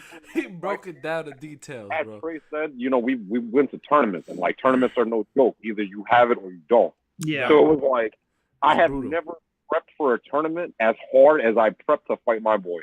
It was that serious. Yeah, I've never gotten all improved. Like, yo, every day. All right, yo, Trey, you coming over? We're gonna play online. I bet we ain't play nothing but Tekken. Bro, remember Unique? Remember how I used to play Tekken? Remember how I used to show you? Remember Remember I used to play like this? Yeah, and now you turn to the light side of the force, my man. It's because before you was wild with that. Bro, but I was wilding with playing like that, and I was actually good at playing like that. Yeah, I'm not gonna lie. Yeah, did get me into the Tekken part, and I was listening earlier while I was taking that little intermission. You know, when y'all was saying, you know, for the adapting and so on and so forth, you know. Trying to get in there, trying to get in the lab, trying to improve, and definitely going through that hard ritual of, like, you know, trial and error, especially what Gary said. when he said, if I know you're gonna use a launcher, I'm just gonna make sure I'm not gonna let you use the launcher. And I looked at it and I was like, that makes mad sense because I was playing Trey. You got it on PS4. Yeah, and I'm sitting there. I'm just like, I was putting in an effort into Tekken, but then I stopped, and I probably realized that I stopped because I was, going through the formula of trying to do launches, going into combos, but I wasn't actually using the whole game the way it was supposed to, like you guys do. So that's probably, I realize now that was probably my error in trying to get into Tekken and going about it in the improper way that a lot of people do sometimes, because there's a lot of people that, wash out of being good Tekken players. Y'all guys didn't, but I definitely did. And I it makes me want to get back into the lab because I actually do. No, I agree with trying you. with Tekken now that I, hear that from you guys. The game does have a very high skill gap. Plus, it's like the 3D aspect of it makes it feel like a real fight. Like in a real fight, you would take notes of your surroundings. Like let's say we're fighting, and to the left of me there's a little drop. I have to be wary of that drop, lest I take a step and now I trip over, and now I'm at a disadvantage because I done fell over because I'm not paying attention to my surroundings, And we were playing like that, you feel me? And that's why Trey was coming up over it because he was like, "Yo, we have combos, but we also have movement options." But the way Kevin just said, "Yo, y'all movement options aren't enough," it was like, and mind you, he played Paul and he just death fist. Like, because Death Fist takes 90% of your health on counter hit. It was a serious ass move. But then it was like, with my logic, I'm gonna just outpace him. I'm gonna just move around him, sidestep.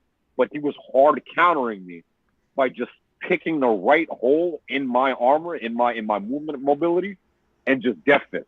Mm-hmm. You feel me? And it was because the Death Fist was a mid, and it was always a mid. So right, and it was a mid. So you couldn't duck it. You couldn't do nothing along that line. Right. So what you had to do was you had to figure out when to sidestep and when not to move. Which was I was getting behind him a lot of the time, which is because you have to move swiftly. Like I'm moving swiftly while he's throwing some of these moves, and I'm like, okay, cool. I'm already behind him. I can grab him. I do a lot of side grabs. I do a lot of back grabs because if I get behind you, those do a lot of hard damage as well. So it's a lot of that too also, and it's also setting up with jabs. Like I'll jab and then sidestep because I'm already moving. So it's like I'm never staying in front of your face. Majority of the time, I can stay in front of your face. I can, right? But I don't want to. It's just like even boxing. That's how I take it. I take it more like boxing. You ever watch Floyd fight? Floyd does a lot of jab, run, jab, run, jab, run. All the stick and moves. So why would I fight you like I'm standing in front of you, like we're just gonna throw haymakers at each other? No, I'm not doing that. That's stupid. I'm gonna sit here, jab, run. All right. Now let me see what he wants to do. Oh, he wants to do something that's unsafe or sidesteppable. Okay, cool. I'm sidestepping already, and then jab again, and then I'm just keep on going. You gotta chip away at the health. Yes, because I'm out poking you. Yeah, as soon as there's an opening, you go for either a combo or something that you can chain into once you get a sweep. Because I played against Lily, and Lily is no joke. You make a mistake, you will either get tripped up or you will get hit into a launcher, and then it's a sad day from there. Definitely with what was his name? Jake? Is that who you play Crownless? I forgot his name. I forgot the Paul, Bob. Bob too. Bob was a little bit more aerobatic, and I like that about Bob. But yeah, I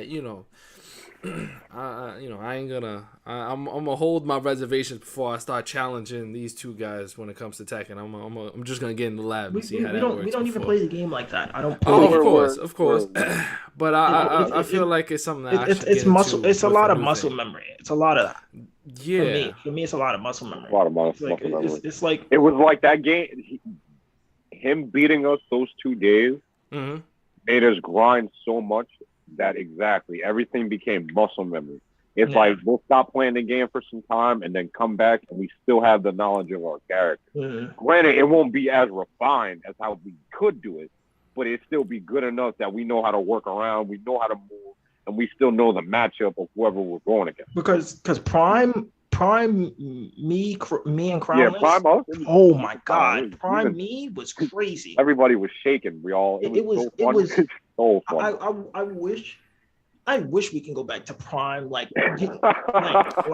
I wish I can go back to that, because there was instances of games where I would play people and people would come up to me and they'd be like, yeah, I play fighting games. And I'm like, word? I'm like, yeah, I play Tekken and stuff like that. Like, I got Tekken. Yo, bro, I could beat your ass. Me. And, no, you can't. no, you can't. Stop playing. And I always tell people, especially when I hear that part, hey, listen, don't walk yourself into a trap that you're not gonna like, bro, because it's not gonna work. It might not work the way you think it's gonna work. You're gonna think like, hey, you know what? I'm moving and I'm going crazy and I'm being as nice as I can. It's just playing it like that. I can't play it like that anymore. I can't get to being I can't play it at 100% anymore. Like my theory, when I used to play Tekken, I used to play at 25, 35, and 50. When I was in Prime mode, I was playing at 50. Playing up. I got to play up every day. Now I just play at a cool 25. I play at a cool 25 because it's easy to play it, because I already know what I'm going to get from all the other guys I'm playing. I already know what I'm going to get. I know them so much. Like, it's like, yo, I can beat you at 25. I don't even need to press like that anymore. I don't. I play at a strong 20. I play at 25 maximum, and it's a maximum 25. I'm just cooling. And you're getting angry because you can't beat me. Or you're saying, yo, the character is dumb easy to play. Excuse me. It takes more. I have to do more. You don't have I put in the time in with this character. You haven't did a damn thing to get this good. Right. And yeah, that leads to my thing. It's like with Tekken, you have to have like not an understanding of fighting games, but at least a solid foundation of how the neutral works. Because it's like, yes, you go on YouTube, you'll see Tekken combo videos, or like you'll see a random Akuma in the air doing 100% combos, and it's like that looks cool. But like an actual match, like there's just a lot more going in. Especially if you're playing someone that's already seasoned and that has seen these things. Or like, yeah, exactly. I'm gonna just stick on Tekken. It's like, okay, you can have that 100% dev combo. But if I already know how you even like set up for that, I'm just gonna not let you do it. Yeah. Or I'm gonna pressure you so much that you're playing on my pace. And my pace is my pace. I'm gonna dictate how we're gonna do this match. Or Trey's gonna dictate how he does his match. Right. And you're the one that's always on the defense, since you have to figure out both my style, my pace, while dealing with my pressure all simultaneously. And if you don't have that solid foundation, I'm gonna just keep poking holes in you until you crumble. And it's like, that's why I say it's so mental, because it's like, yo, people that we play sometimes, they just want to get in, do the most damage, and win the fight. And it's like, I get it. I want to do a lot of damage too. I want to do the flashy combos or whatnot, but I'm putting respect on the player to know how my bob plays, to know that I'm going to do a lot of wave dashes and a lot of movement options. So I'm going to take my time. I'm going to feel you out. I'm going to understand what you're about. And then depending on how you are, the second to third round, that's when I'm going to move in. That's when I'm going to apply my pressure and my pace. But again, if you don't have that foundation, you're going to fall for a lot of things. Or like I play with a guy that doesn't block low. And it's like, you can beat him just by hitting lows, but he doesn't understand that he's getting beaten because he doesn't want to block low. And it's like, it's not my fault I'm exploiting, a chink in your armor. It's on you to cover that hole, so you can become a better overall. Yeah, because it's tough. It's tough. It's really, really tough to be good at the game, because you have to put 100% out effort. It's 100% effort. Yeah, it's 100%, bro. Especially with some of the more legacy characters. Like let's say somebody gets on and they want to play Steve. Horang would be a better example. Yeah, it's like, yo, he has damn near 200 moves. You feel me? And you got to know, not only do you have to know the moves, you have to know when to throw them out. Yo. And it's like, if you don't, I'm just going to see some guy, just throwing fancy kicks everywhere. Yeah. It's like, okay, we sidestep, and now I'm damn well about to perfect you because all you're doing is trying to hit me, and all I'm doing is moving. Yeah. You know, like it's crazy. It's always it's a thing too where like you have to be able to do a lot more. You have to do not everything. Like I had one of my boys tell me, what is basically from a 1 to 10, what do you think the move list? How well you need to know the move list, like out of 1 to 10?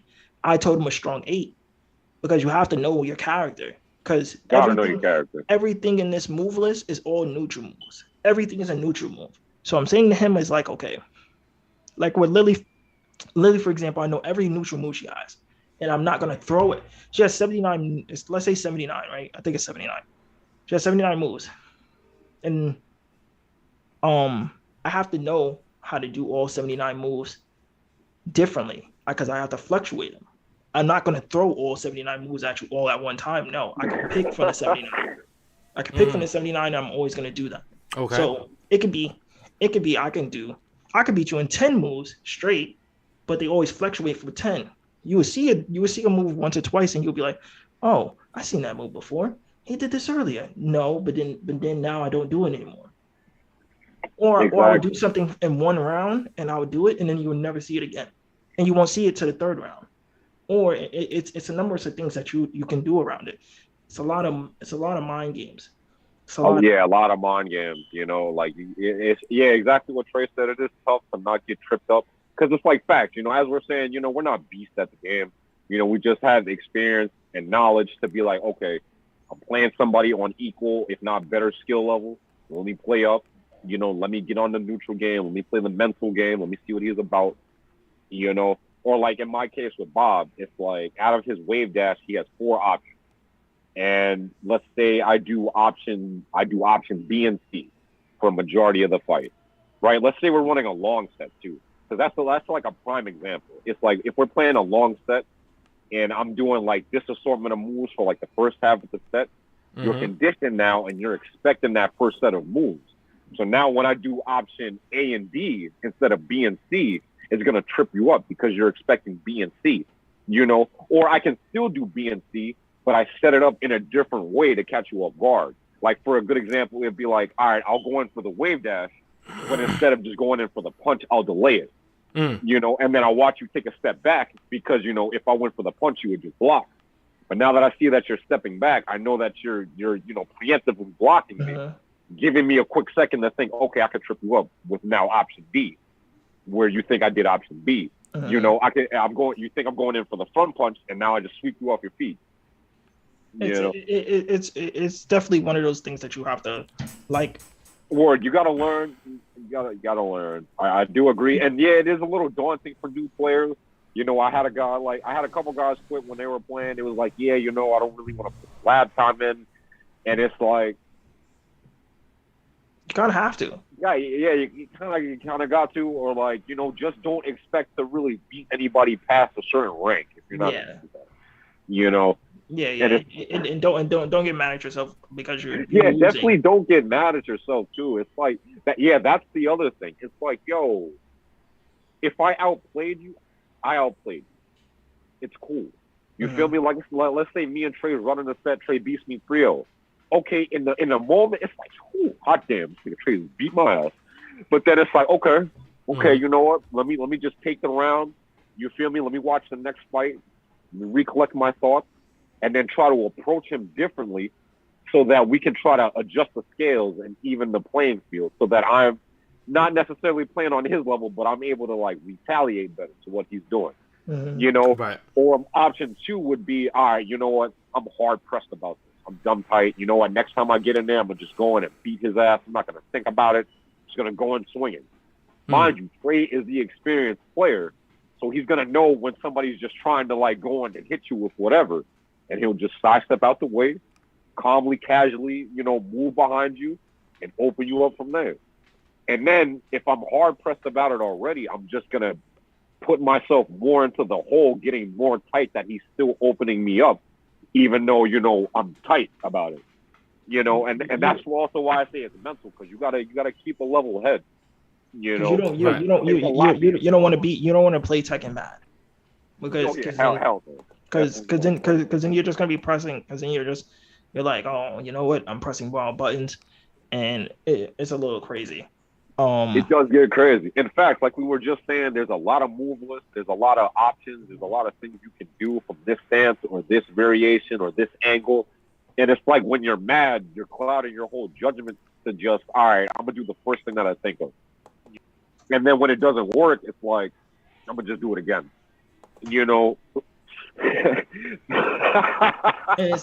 and it's bro, I've been playing. I played it so much that it's kind of annoying, and I drop it so many times because I can't get back to being like that. I can't play it like 100%. I can't be like, yo, bro. I definitely feel you there. That was me with Dragon Ball too. It was like my experience with Dragon Ball. It was like, exactly, we were playing games like Tekken, King of Fighters, Dead or Alive. You know, all these high intensity games where you got to like critically think on top of like having your execution up. So like Dragon Ball, I'm not saying that they dumbed it down, but they definitely lessened the difficulty curve. They were like, okay, you get in, there's a lot of universal options, there's a lot of things shared between the characters. Right. So once you figure out the formula for like 5-6 characters, you know the whole roster. Yeah. Because there's no change. Every character plays the same.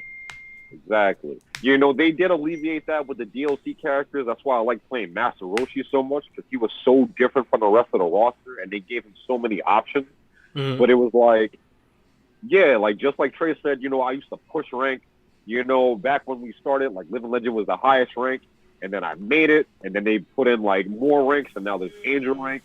And I was like, yo, I do want to push this, but like literally like 80% of everybody else that's playing are just going in with option 1 all the time. You know, like the running joke in Dragon Ball is that square is your only button on the controller. Yeah. And it is. Like square will give you your jab. It's the fastest move. You know, it's always the light attack. You either open somebody up, you check them, you know, and it got to the point where every match is just a square off, pun intended. You know, like nobody changes. Nobody changes. You know, nobody uses a different button. There's no opening up from this way. Granted, if I push to those higher ranks, where like some of the pros were, some of the mock pros, you know, tournament people, then yeah, you know, you would find something wildly different from the majority. But it was like this isn't really as engaging. You know, like you need to be engaged. Yeah, really, 100%. You have to be like, because I played it at a normal level.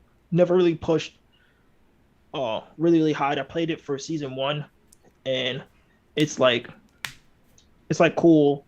And then like everybody in like season 1 played the same team. Nobody changed. Yeah, everybody played the same. Everybody had Android 16. Everybody knew how to play Kid Buu, bro. Oh, man. Everybody knew how to play Bardock. I'm not gonna forget that. Yo, but no one knew how to play Zamasu though. What's the word? And you forgetting the best assist in the game in season 1. Best assist, Vegeta Key Blast. Vegeta's assist was actually fire. I'm not gonna hold you. If you didn't have Vegeta Key Blast on your team, you were losing. Season 1, like until everybody started to really figure out their teams and like the more intricate stuff, it was Vegeta. Disgusting how much people played Vegeta.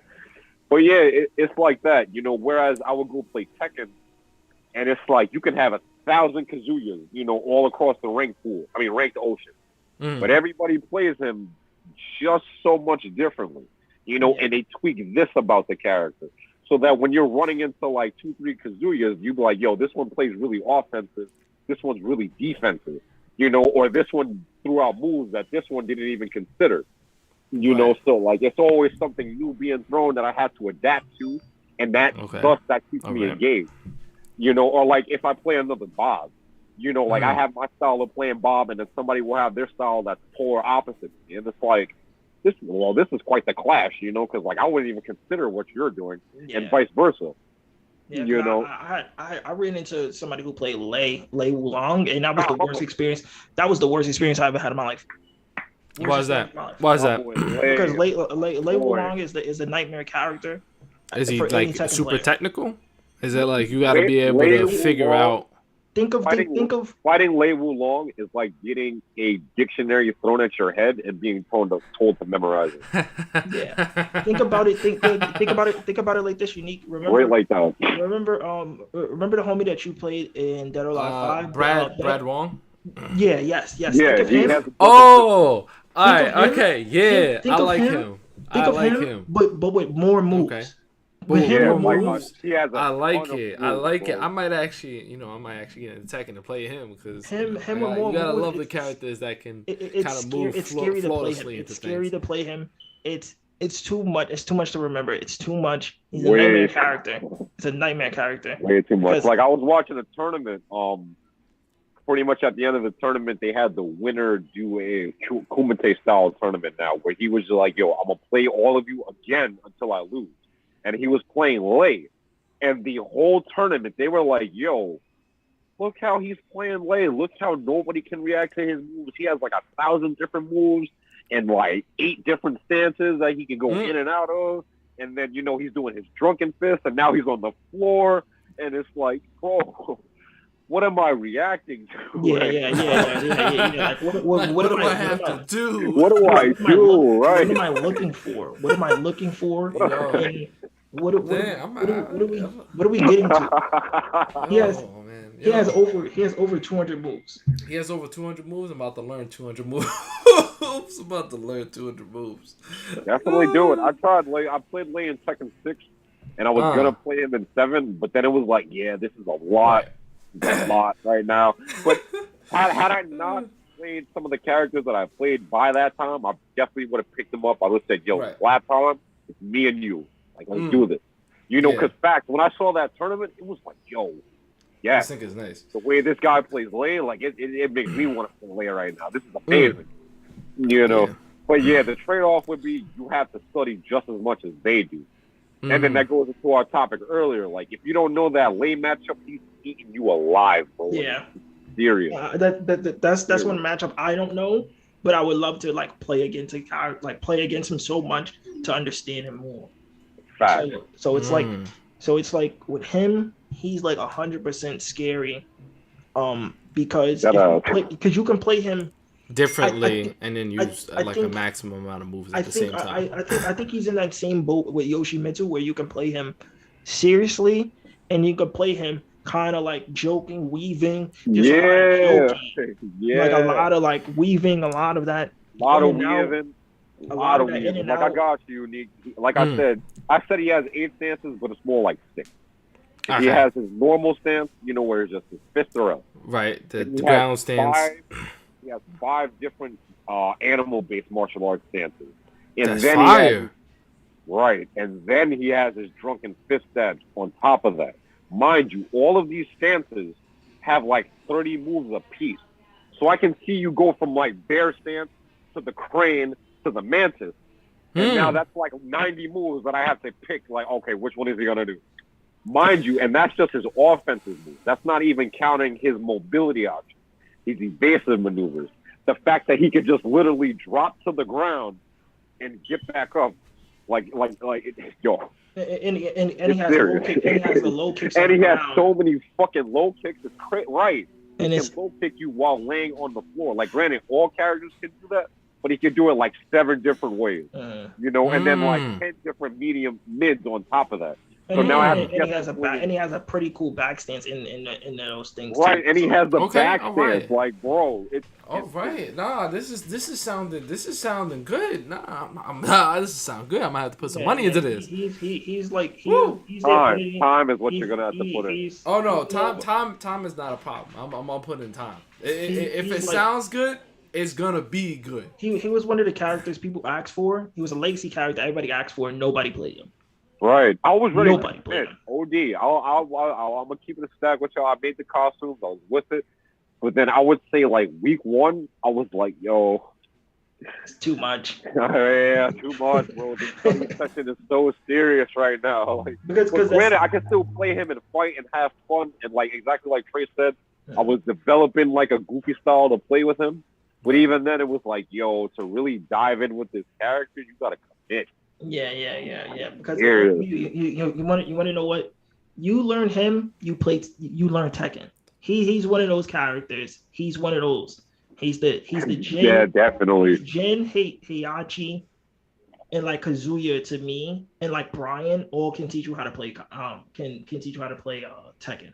Truthfully, while the newer cast characters, you know, such as the Larses, the Lilies, the Alyssas. You can even throw Bob in there because Bob can only teach you. Bob isn't really a Tekken character to me. Like, he's new, kind of new. I hear this hater. No, go ahead, bro. No. Not even that. No, I'm not gonna lie. I will stop the cap. I'm gonna agree with you because I picked up Bob back in Tekken 6, but I did play Steve to really learn how to play the game. Yeah. You know, and then I went back to Bob. Even Steve himself can teach you how to play Tekken, like the Bryans and everybody. So let me ask you a question. What about Dragunov? Because you know that's not really Tekken. That's not really Tekken. Yeah, like Dragunov plays very aggressively. He will teach you how to be on your offense. Yeah. Like he has a lot of moves. He has a lot of like moves that'll feint. You know, he'll go into the low high. He has good mix-up options. But like with Tekken, like I said, you need a foundation. Like you need a character with a variety of moves, like in the low, the mids, and the highs. Right. And you need someone that won't cheat. Like an example of someone that I would say you don't want to learn Tekken with would be Noctis. It's like with Noctis, you can win. You feel me? Like you can play from the range. You know, you have 1,000 different sword moves, but he won't teach you how to fight close up. He won't, like, a lot of his moves are unsafe. Mm-hmm. You know, I mean, he will teach you how to deal with unsafe moves. But like, yeah, a lot of his moves are unsafe. He's really it's not really Tekken. It's not really Tekken. Right, yeah, it's not really grounded like word. He's not really focused on the neutral game, pretty much. So, like, you gotta really know how to play the neutral game to play Tekken. So we can consider Noctis the equivalent of, let's say, like freaking Darth Vader in Soul Calibur, except if you know, Darth Vader in Soul Calibur was just not really that good. All right, okay, so I see what it is. You know, all right. Yeah. Then do you think do you think that Tekken has Noctis? He said Noctis is playing Final Fantasy Tekken. Final Fantasy. That's fact. When Noctis dropped, that was my man for a while. I was feeling him. I was like, yo, Noctis, dumb funny. This character is lit. That's then I had somebody else pick him up while trying to learn Tekken, and he just was not having a good time. Yeah, like, it was crazy. Yeah. And I was you kind of already have to have an understanding to use them. But then when you do, you realize that you're not really playing Tekken. You're just playing Noctis. Yeah. You're just playing Final Fantasy Tekken. So do you think that like Tekken has something that's unique to itself compared to like other fighting games? Because you got Soul Calibur, you got like Dead or Alive. Obviously, each of them have like their differences. That's what makes them different. But do you think that Tekken rises above? The only thing I think Tekken has over games like Dead or Alive and like Soul Calibur, it's I think I'm gonna say being able to control every limb. Character variety is pretty great. Nobody really fights the same. Nobody really has like the same. Everybody may have the same looking moves sometimes. Some of them do. Like Lily and Brian got the same little sweep. Everybody kind of has like similar moves, but it's not. It's more variety, and everybody's moves aren't like just like like somebody's down forward may be different, like down square may be different. I'll give you a perfect example. Let's take the Mishimas. Take the Mishimas and Bob. All of them have a hell sweep, right? You know, you wave dash in, hit circle. Hit forward. But all of their hell sweeps work differently. For example, Bob won't trip you. You know, he has to do another move on top of that to get the hell sweep. And if you're playing Kazuya and catch him with the hell sweep, you'll be swept off your foot. You know, so like it's the same move, but they have different properties. Or like they'll work slightly different. The thing about Dead or Alive though, every character, once you learn one character, I feel like you could kind of play the game you can triangle, dump fast. Of course, there's only one button for pretty much one upper half of your body. The only thing I can say that Dead or Alive has over Tekken is the counters. That counter, that hold, Yeah, that counter, that counter holds and whatnot in DOA. that's too It's difficult. fine. I'm not. That's too That's difficult. depth. I wouldn't say it's difficult. I think for like a base up, I'm gonna be honest because Oh, man, I that's actually tough. really do like the game. Well, the fifth one, not the sixth one, but the countering system is like on a base level. I thought about it. It's like on a base level. It's like rock paper scissors. Like you can assume rock paper scissors. Either you're gonna get it right or you're gonna get it wrong. But It's super rock paper And then scissors. I'm it's gonna do super you rock one paper scissors. better, But bro. I think personally, like, is easier to kind of figure it out once you figure out like the person you're playing against, what they're doing, like what you said, analyzing the character, seeing what your go-tos and your not go-tos, and when you start countering, you start to like constrict them into like a bubble or square. And where it's super they'll be- fast. And it's super Right. fast. The Super fact that fast. It's too fast. It's too fast to Here's my react to certain example. things. Of I course, used of to play course. against this girl in DOA. Mm. She was an S plus rank, highest rank in the game. Mm. Getting fucking bodied. You feel me? Anytime I tried an offense, counter hold. Yep. Nah, and it was disgusting. Really Yeah, yeah, disgusting. You feel gotta me? be She knew ready. You You gotta be that But, in Soul Calibur. Go ahead. Go ahead. No, go Oh, ahead. word. I bet word. Because like I like to compare and contrast fighting games. So for Tekken, I'm gonna just use other 3D fighters. We're gonna throw Virtua Fighter, Soul Facts. Calibur, and DOA. Facts. I like Virtual Fighter. Different. Comparing Tekken, it's similar to all of them. You feel me? At its core, 3D fighting games, you gotta know your neutral. You gotta not even just know it. You gotta be comfortable.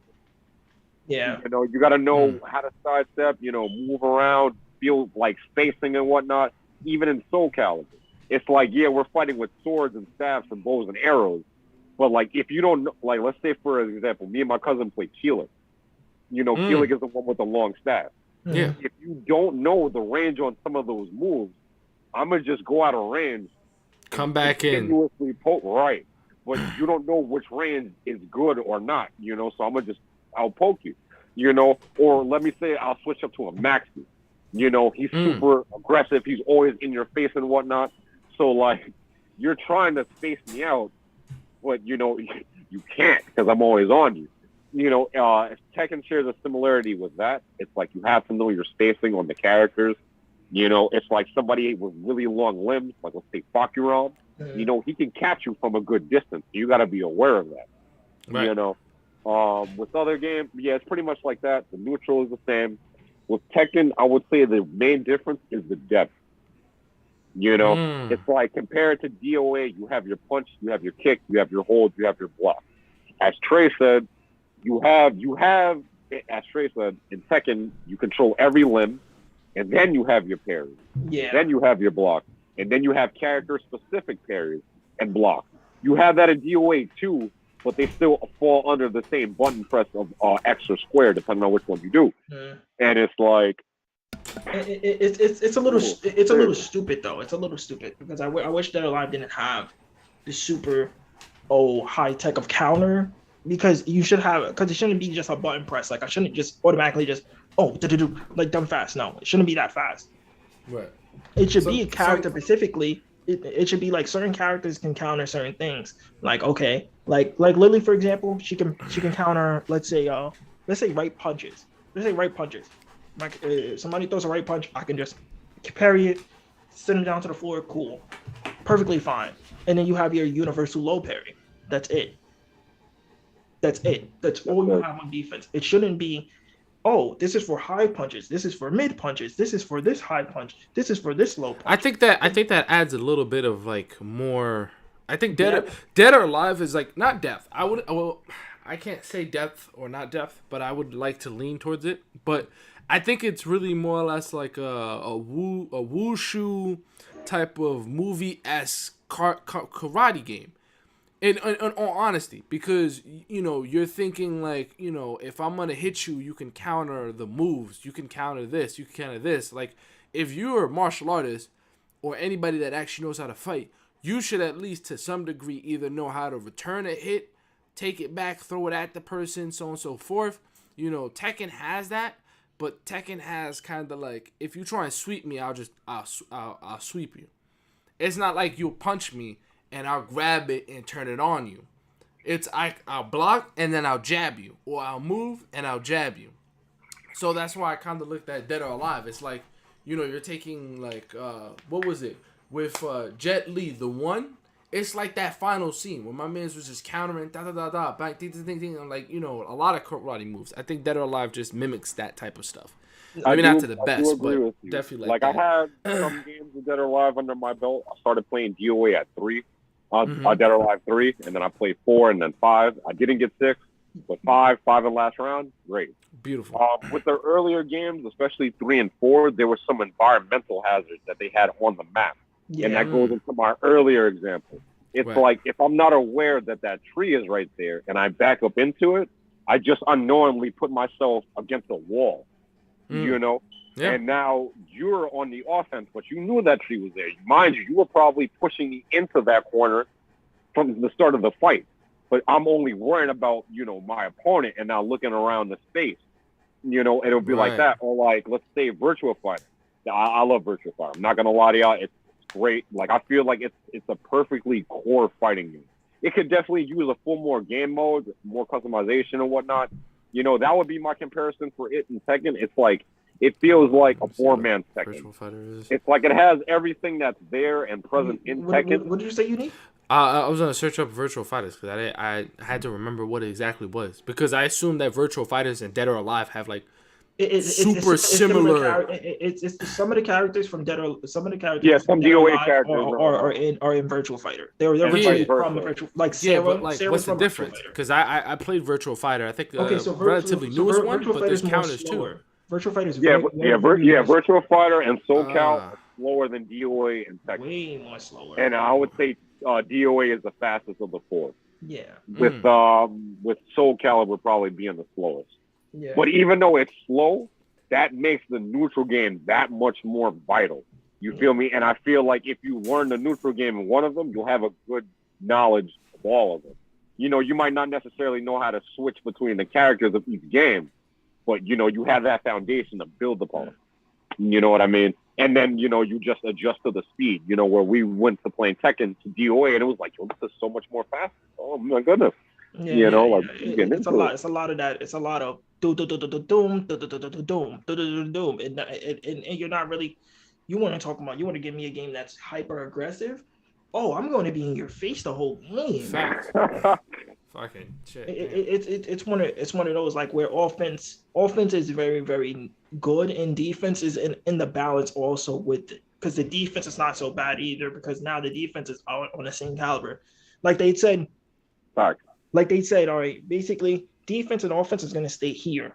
Like they're never going to, like, defense is never going to go down here. Defense is always in the same line as offense. It's always going to be there. Like I watched a video on Dead or Alive where he was like, people call Dead or Alive a titty game. He was like, yo, listen, it's not really, you want me to be honest? He was like, truthfully, I understand, yeah, it is, but also it's very, very good in the neutral, because he was doing a lot of neutral, like staying neutral and a lot of moving, and he was dead. And it was like, you're definitely right. It's definitely a neutral game, but it's so fast. But it's so fast that it's like you have to pick and choose. Certain characters have very, very heavy neutral moves. Like certain characters really are good in the neutral. Some of them are really flashy in the neutral. Some of them are really just like heavy grounded. Like let's take like Rig. Let's take Rig for example. Take Rig, it's a good example. My boy Rig, yes sir. Let's take Rig and Jackie. Let's say Rig and Jackie against each other, where one is a very, very hyper, very, very flashy. And the other one is like a lot more practical with his kicks, but also still flashy. Like still flashy at the same time.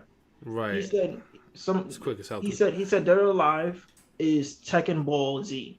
Tekken Ball Z. That's crazy. Oh, damn. Yeah, hell yeah. Oh, man, that's funny. Hell yeah. It's super fast, and it's like offensive pace. Yeah, facts. Yeah. You need to be on the point. You can get swept up in that game too, because if you think that countering is all about just trying to figure out which one it is, and you start throwing out counters, like you get swept up easy. Like I started playing against like a little bit of seasoned characters, they were sweeping me up like crazy. Once you make that wrong guess, they can just keep the combo going. Yeah, exactly. Once that one guess is done, once you already said paper. And I choose scissors, it's clipped. It's over every time, and you're just gonna lose. especially if you get the grapplers in the game, like that's like 4 kings in that game, like that can really make sure that you don't let people grab you. You got Tina, Lisa, and Bass that are literally great in grappling. Oh, and I like, and if you wanna get, I take Tina as the better one of them all, because Tina is like hyper Bass, like she's like more faster and just throwing, and she gets a combo after she got combo grabs, and she can combo you in the air after the grabs, keep on going, she can keep it going. Yo. That's a fact. But the differences, like at its core, I would say are minor. Yeah. But to do a tangent, that's kind of where DOA failed. It was like they kind of were focusing too much on the titties, and it was like it sucked for me because I really just enjoyed the gameplay. It was like fact. As Trey said, the offense and defense are here, but every time I hear about DOA outside of my bubble, outside of the players that play it for the fighting, it's like, look at these 50 skimpy outfits that they just dropped. Yeah. And that's why nobody played DOA 6. It was like, how are you telling me there are 50 different packs for only the female characters? And we're gonna put it at a crazy price of $80. Right, $120 for costumes. That killed me, bro. I looked at it and I was like, what? And like, oh my god, bro. I'm only getting 4. I'm only getting 4 costumes for the guys. I'm only getting 4. Facts, facts, exactly as Trey said, the game was very deep. Like, it had a lot going for it. It was great. And then they just tanked, and it was like, but you know what? Tekken, Virtua Fighter, and Soul Calibur here. I mean, Soul Calibur to a lesser extent, because they still haven't fixed the online. And, like, honestly, if a fighting game these days, like, if it's online is bad, it's dead. It's dead. It dies in the water. Like, you can have the greatest, most in-depth, engaging, fun-to-play game. But, like, if that online is going, you're not going to have an audience. Everybody's just going to play something else. Yeah. Because it's one of those things where now everybody is playing a game online. It isn't like before where we used to go to arcades, where we used to, like, sit there and be like, yo, bro, I just picked up Tekken. Guess what? Come over, come play it. Truthfully, it's not like that anymore. It's more, yo, you got the game? Yo, let's play online. It's more convenient. Right. It's more convenient. It's more easier. It takes away from the experience. Like if I'm sitting next to you, I feel more better playing the game than playing it online. Like, I actually like that feeling. I like the feeling of, like, sitting there and actually playing the game with someone, rather than playing online and we virtually just talking to each other. Because I feel like I get to see the game from a perspective, like, like I can actually see these things in front of you and be like, hey, listen, don't do these things. No lag, no lag and no input delay. OD. That's a fact. Yeah, no input delay. Like, it's a whole different experience. It's a whole new lane. Right, and that's why we were really enjoying going to some offline tournaments. It was like a year or two back. We used to go to a couple downtown. And it was like, just the whole atmosphere, just being next to your opponent, playing, like, getting that live experience with no input delay. Like, it's like, I'm bringing out the best right now. And it's like, the online is fun, but exactly. It's like, at the end of the day, it's just me in here looking at the screen and I'm talking to you through the mic. I don't get that same experience. Or, like, let's look at prime examples like pro players when they show highlights to show the player's personality. Like, let's use I forget his name in Tekken, but he was a guy that used to talk a lot of shit to his opponent, and it used to be so funny to see, because it's like, you see them getting tilted. I know you're talking about the black dude. He always the bald one. Yo, bro, that was my he used I think he used like law. I think he was a law player. I think he was law. He played a little bit of Joshi. Like, bro, I can't remember his name. No, but yo, Pork chops. Yes. Like, watching Pork Chop highlights, it's like, he has such a bombastic personality, and it comes out on full display when he's offline. Like, anybody he runs into, he's like, let's get it. I'm like, let's get it. Your ass. Because I like that experience too. I like that experience because it makes you go, like, it makes you smile. Like, you're like, like, it's dumb highlight, and you like, oh, word? Word? and as soon as he loses, like it's over. And then you get hyped and you're like, yeah, right? You're like, yeah, I'm gonna beat your ass. Nigga, like, you feel me? Like, I can do that online, but it's fine. It's even funnier when you're doing it in person. It's a whole new level. Because when we used to do locals for Tekken, we used to get it. There was animated, bro. There was only like one guy in the room that got real animated, and it made us get animated also. So it was like, okay, facts.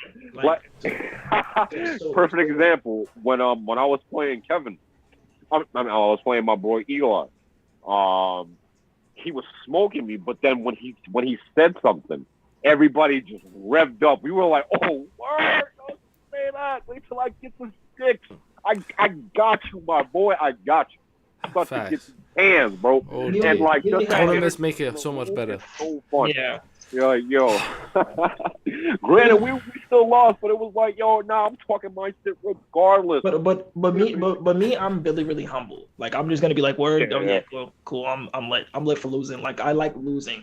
I love losing.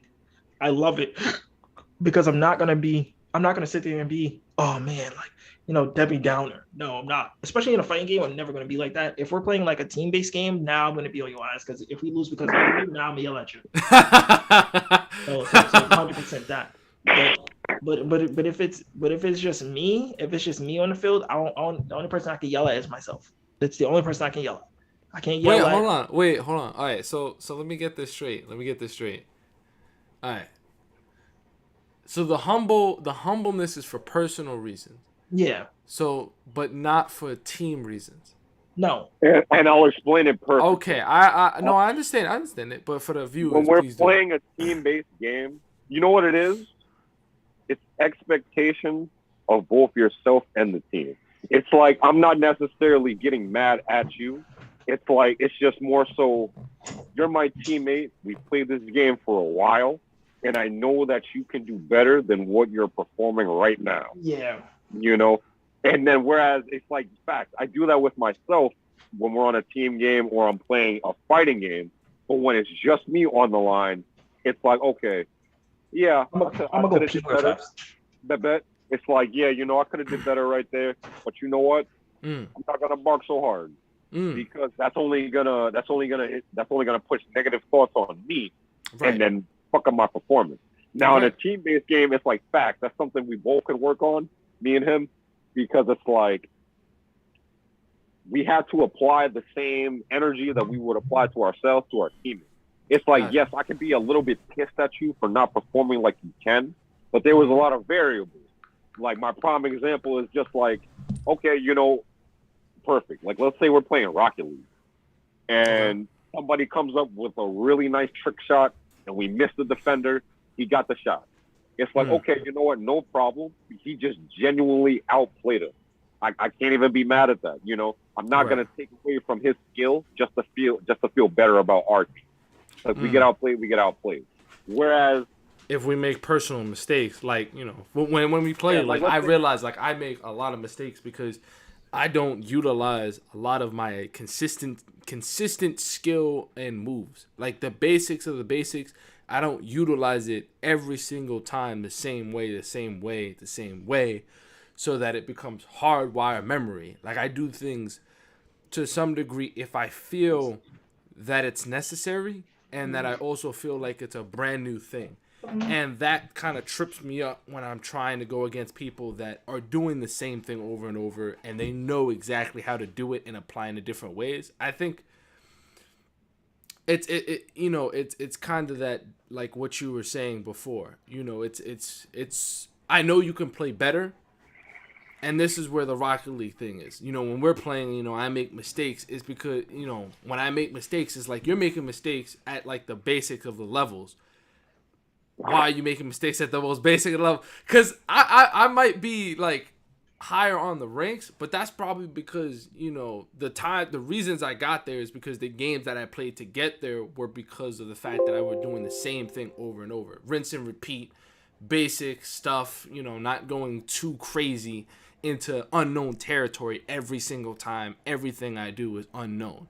Right. So I'm sorry to take that away from you because that's my own feeling, because like in retrospect, on top of the information y'all give me when, you know, we're playing it, like, yo, I know y'all could, you know, you're doing the same old shit. This, you know, you keep missing since the beginning of the thing. And it's kind of like, you know, I had to sit down and, you know, I had to take that, you know, I'd be like, all right, so this is the criticism that is being thrown at me. I had to go back into the lab and try to figure out. I'm still doing the same thing, but I'm trying to keep it more consistent leveled. But I do hear that with Rocket League, it's pretty much like when I first saw the game, right? I looked at pros. I was like, yo, this game is dumb fun. I'm playing it, having fun. But then when I saw pro, I was like, damn, yo, they're playing fucking out of this fucking world right now, bro. Yo, I need to play like this. But then when I realized I couldn't, it was like, oh, okay, there's a lot to learn in this game. So pretty much I look at it the same way I would look at it as a fighting game. It's like with League, you need a solid foundation. It's like you got to know, dude, not necessarily know how to head, my man. I'm sorry, Gary. Yo,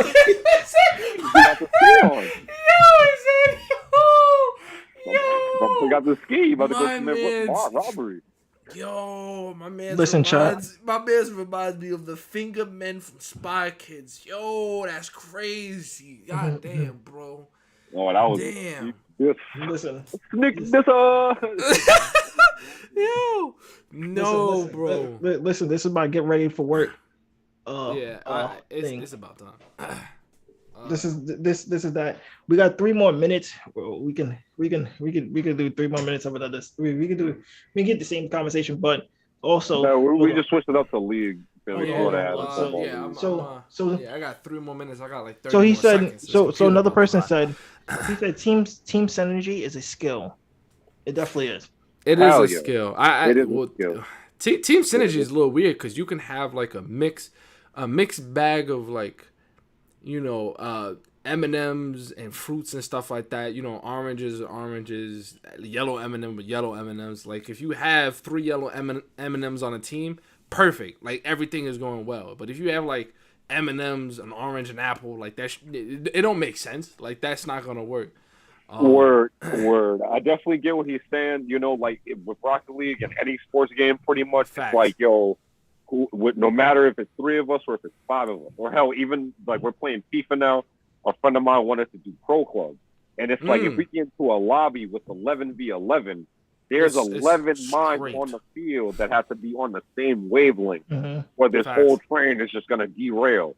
You know, and exactly, even when it's like less people, we still got to be on the wavelength. Like, all right, yo, I play 2K and it's 5v. Look, we got 5v5, 3v3s, and 2v2s. Both of us. When I mostly play 5v5s. For 5v5s, I'm very, very animated because I'm gonna tell you, yo, listen, give me the fucking ball and move out the fucking way because you're stuck. I will literally get animated like that. So, you know, listen, it was a great show today. Yeah. It was.